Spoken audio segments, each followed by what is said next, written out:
Hello students, how are you. तुम लोग को पहला चैप्टर शब्द व्यवस्था समझ आया होगा। आज हम लोग पढ़ने जा रहे हैं संज्ञा। संज्ञा का अर्थ ही होता है नाम। तुम लोग पहले पढ़ते थे परिभाषा, जैसे किसी व्यक्ति, वस्तु, भाव आदि के नाम को, स्थान, इनके नाम को संज्ञा कहते हैं। लेकिन सिर्फ एक शब्द तुम याद कर लो, संज्ञा का मीनिंग नाम। जैसे दोस्त का अर्थ मित्र होता है, ऐसे ही संज्ञा का अर्थ नाम होता है। केवल नाम शब्द को याद कर लो तो डेफिनेशन खुद ही याद हो जाएगी। किसी व्यक्ति का नाम, किसी वस्तु का या चीज का नाम, किसी भाव का नाम या किसी जगह का नाम संज्ञा कहलाता है। संज्ञा का मीनिंग ही नाम है। जैसे मान लो कोई व्यक्ति है जिसका नाम है राम। नाम स्पेशल नाम है राम, तब भी संज्ञा। और राम को हम बालक कह सकते हैं, एक कॉमन चीज दे सकते हैं, तो इसे भी संज्ञा कहेंगे। ऐसे ही स्थान का नाम, मान लीजिए कानपुर कहा तो ये भी संज्ञा है। और अगर हमने नगर कह दिया, शहर कह दिया, तो ये शब्द भी संज्ञा है। ऐसे ही भाव का नाम, जैसे खुशी, खुशी एक भाव है, तो ये भी संज्ञा है। तो किसी व्यक्ति, वस्तु, स्थान, भाव, इन सब के जो नाम होते हैं उनका कोई स्पेशल नाम भी हो सकता है या फिर एक कॉमन नाम हो सकता है। जैसे स्थान में कानपुर हो सकता है, मुंबई हो सकता है, लेकिन हम इनको एक स्पेशल नाम दे रहे हैं, कानपुर और मुंबई, लेकिन शहर भी कह सकते हैं, तो शहर शब्द भी संज्ञा है। तो तुम लोग को आज हम संज्ञा के भेद पढ़ाने जा रहे हैं।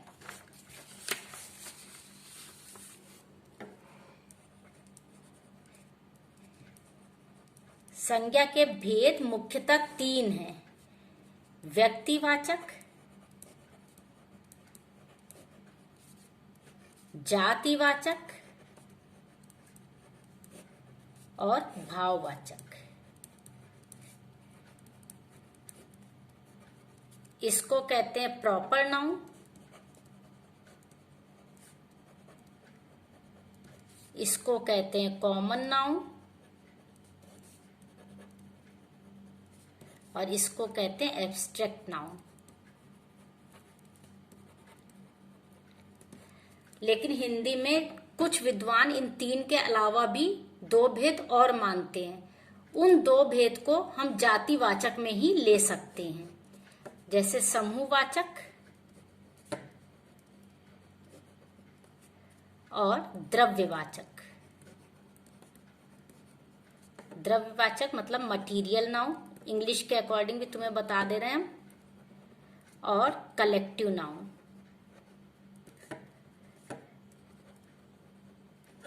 तो टोटल 5 भेद मानेंगे। इसको आगे और हम क्लियर कर देंगे। व्यक्तिवाचक, जातिवाचक, भाववाचक 3 मुख्य हैं। कुछ लोग, हिंदी के कुछ साहित्यकार, कुछ विद्वान समूहवाचक और द्रव्यवाचक को अलग से ले लेते हैं, कुछ इसको जातिवाचक में ले लेते हैं।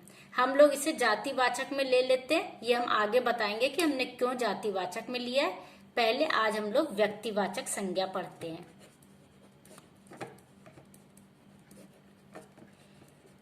देखो, व्यक्ति का मतलब होता है कोई व्यक्ति, लेकिन यहाँ पे नाम लेना हमें किसी व्यक्ति का नाम, केवल व्यक्ति का नाम ही नहीं लेना, कोई भी स्पेशल नाम हुआ।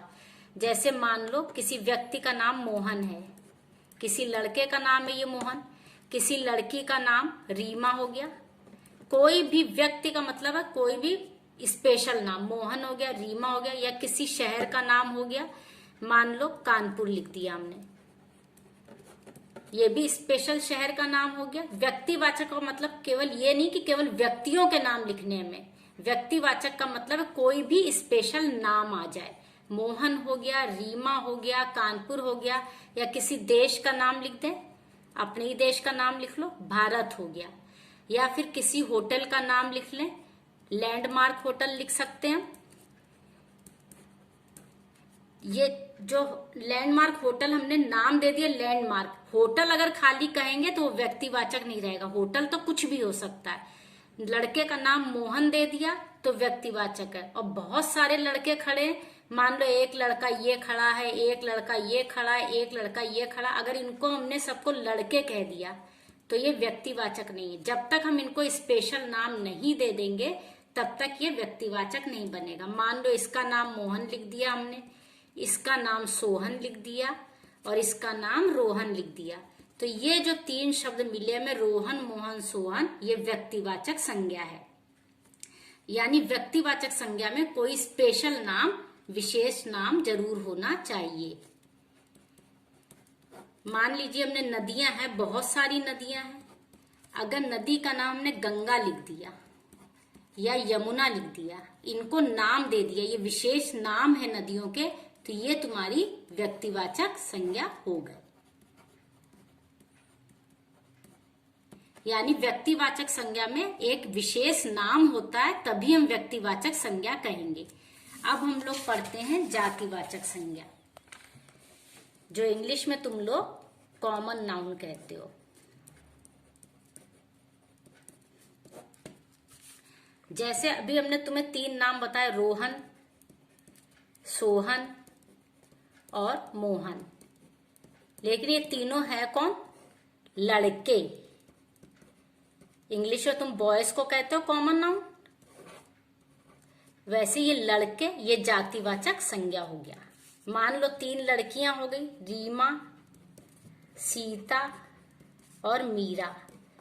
ये जो स्पेशल नाम हमने आपको छांटने को कहा कि रीमा, सीता, मीरा कौन सी संज्ञा है, तो आप नाम अगर आपको दिख रहे हैं तो आप सीधे व्यक्तिवाचक संज्ञा कहेंगे। और हमने कह दिया ये तीनों लड़कियां या लड़की कह दिया तो ये तुम्हारा जातिवाचक संज्ञा हो गया। तो जातिवाचक संज्ञा में कॉमन हो जाता कोई नाम। मान लो हमने बहुत से शहरों के नाम दे दिए, एक तरफ लिख दिया भोपाल, एक तरफ लिख दिया आगरा और एक तरफ लिख दिया मुंबई। ये स्पेशल नाम है, शहरों के नाम इंगित कर रहे हैं, शहरों को और इशारा कर रहे हैं, तो ये व्यक्तिवाचक संज्ञा है। और हमने कह दिया शहर, ये शहर शब्द तीनों के लिए लग रहा है, यानी कॉमन है। मुंबई भी शहर है, आगरा भी शहर है, भोपाल भी शहर है। ये शहर शब्द कॉमन हो रहा है तो इसे हम जातिवाचक संज्ञा कहते हैं। ऐसे ही यहाँ पे रीमा, सीता, मीरा ये अलग अलग नाम लिख दिए तो ये व्यक्तिवाचक है, लेकिन रीमा भी लड़की है, सीता भी लड़की है, मीरा भी लड़की है। लड़की लड़की सबके लिए नाम रख पा रहे हैं, यानी सबको एक कॉमन हम दे पा रहे हैं, कॉमन नेम, तो वो जातिवाचक संज्ञा है।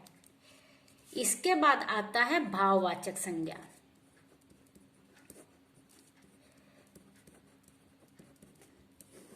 भाववाचक संज्ञा की खास बात है कि इन्हें हम महसूस करते हैं, छूते हैं, छू नहीं पाते, महसूस कर पाते हैं, स्पर्श नहीं कर पाते।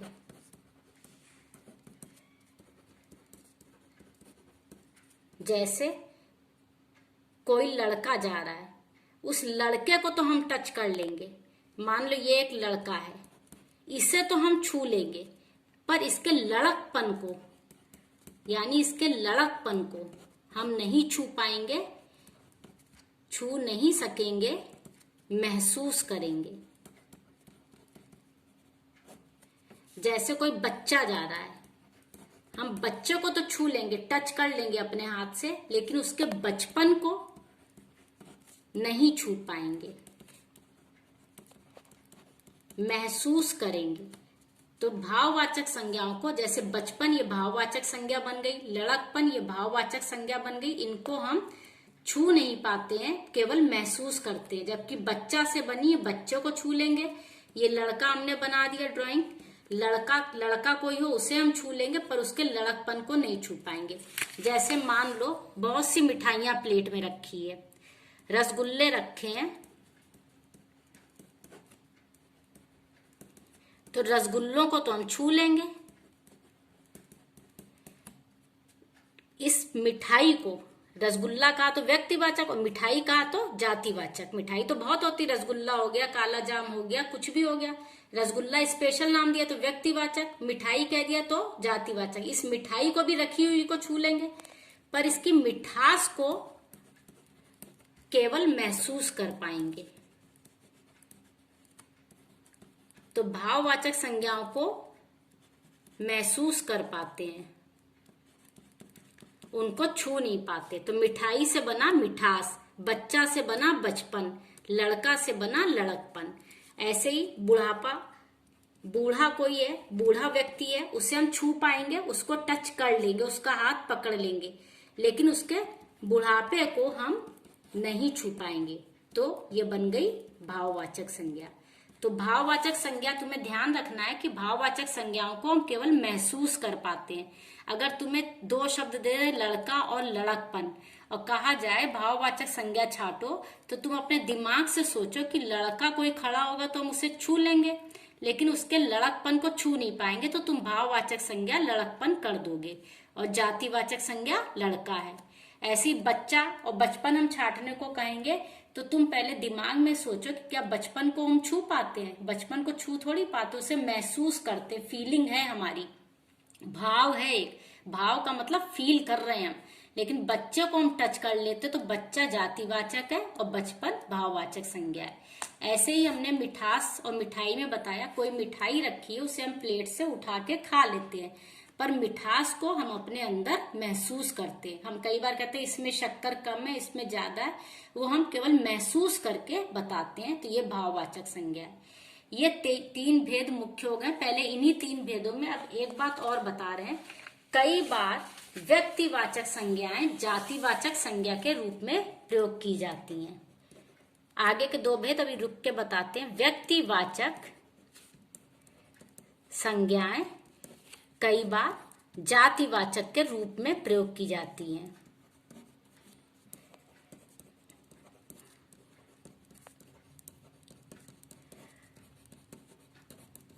जैसे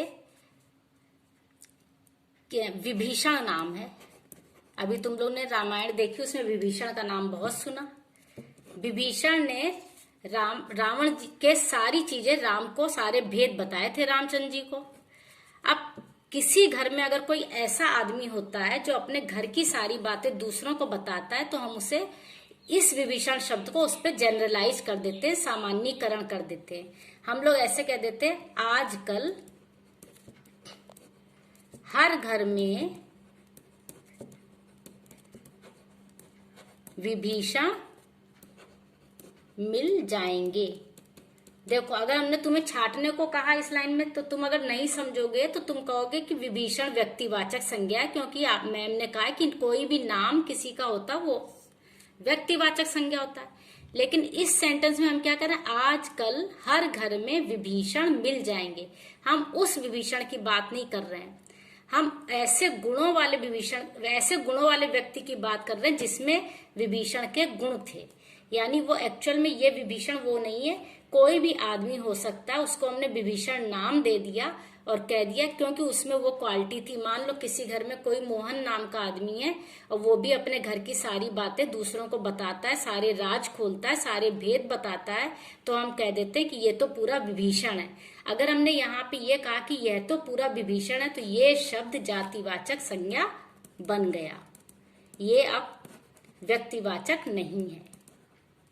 अगर हमने कहा विभीषण ने रावण के भेद, विभीषण ने रामचंद्र जी को लंका के भेद बताए, तो यहां पे ये विभीषण व्यक्तिवाचक है। अब इस विभीषण जैसे गुणों का कोई काम दूसरा कर रहा है और हमने इसका उदाहरण दे दिया कि आजकल हर घर में विभीषण मिल जाएंगे, तो ये जातिवाचक बन गया। तो यहाँ पे ये व्यक्तिवाचक संज्ञाएं भी कई बार जातिवाचक के रूप में प्रयोग हो जाती है। जैसे मान लीजिए क्लास में कोई लड़की है और उसका नाम रीमा है, वो हमेशा मैथ्स में 100 नंबर लाती है, हमेशा।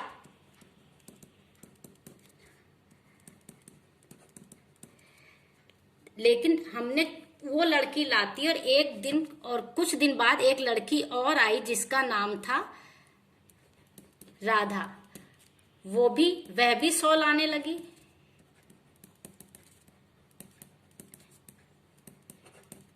तो हमने कह दिया कि कक्षा 8 में एक रीमा और आ गई। तो यहाँ पे जो रीमा और आ गई कहा है, ये रीमा जैसी राधा थी इसलिए हमने उसका नाम, इस वाले नाम को यहाँ पे कॉमन कर दिया, तो ये हो गया जातिवाचक। कहने का मतलब ये है कि कई बार जो व्यक्तिवाचक संज्ञाएं हैं उसको हम कॉमन कर देते हैं, तो वो कॉमन नाउन पढ़ा है आपने, कॉमन हो जाती हैं तो वो जातिवाचक कहलाने लगती हैं। विभीषण वाला इसमें एग्जाम्पल, कोई एक और एग्जाम्पल देखिए, कुंभकर्ण आप जानते हैं बहुत सोता था, कुंभकर्ण सो रहा है, ये हमने कहा, तो यहाँ पे व्यक्तिवाचक है। कुंभकर्ण किसी स्पेशल नाम के लिए कह रहे हैं, किसी एक का नाम है, कुंभकर्ण सो रहा है। और दूसरा सेंटेंस हमने कहा, पहला कहा कुंभकर्ण सो रहा है, तो ये हुआ व्यक्तिवाचक। और दूसरा सेंटेंस हमने कहा, वह तो कुंभकर्ण हो गया, सोता रहता है। यहां पे ये जातिवाचक के रूप में आ गया है।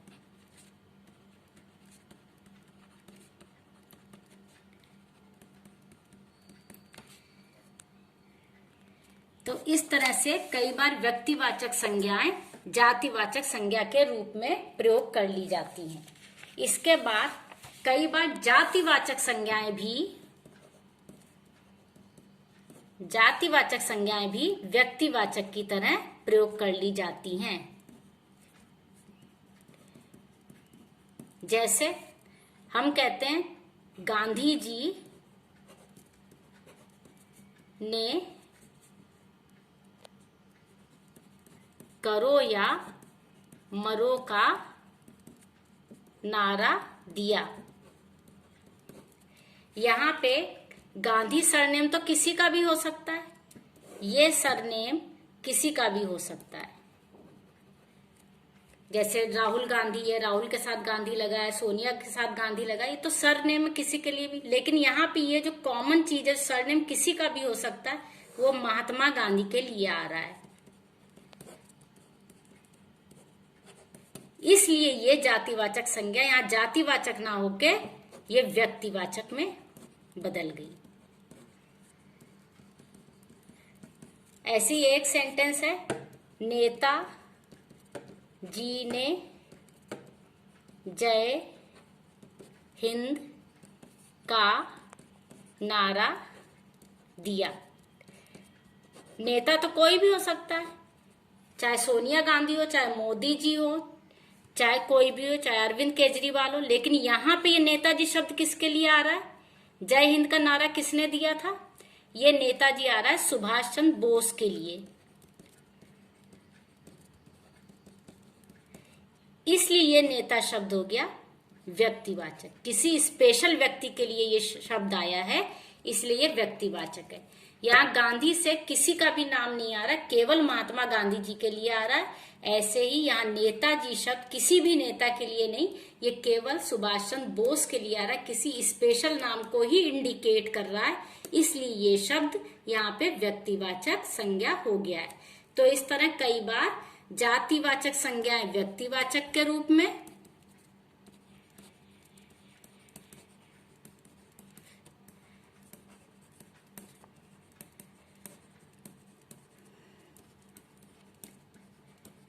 और व्यक्तिवाचक संज्ञाएं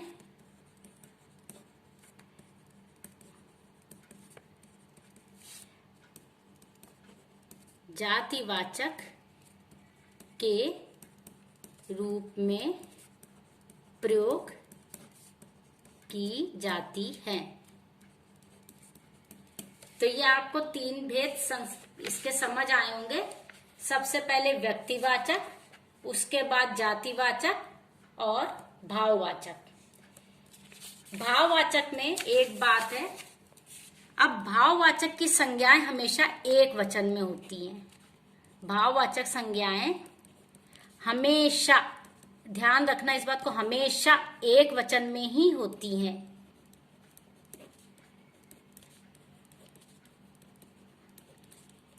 जैसे उसमें बहुत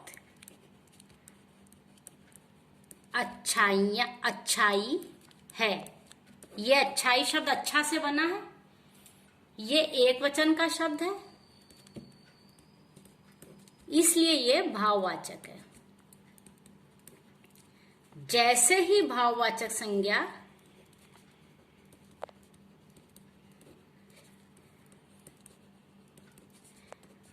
बहुवचन में आ जाती हैं,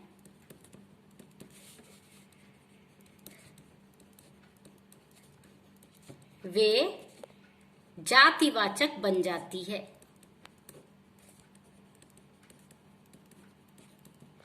अगर हमने इसी सेंटेंस को फिर से लिख दें, उसमें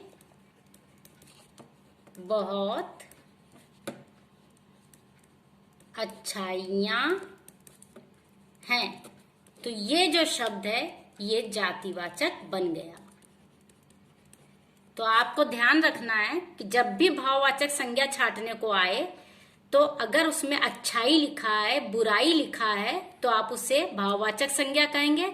अगर वहां पे वो शब्द अच्छाइयां लिखा है या बुराइयां लिखा है, तो वहां पे आप उसको जातिवाचक संज्ञा कहेंगे।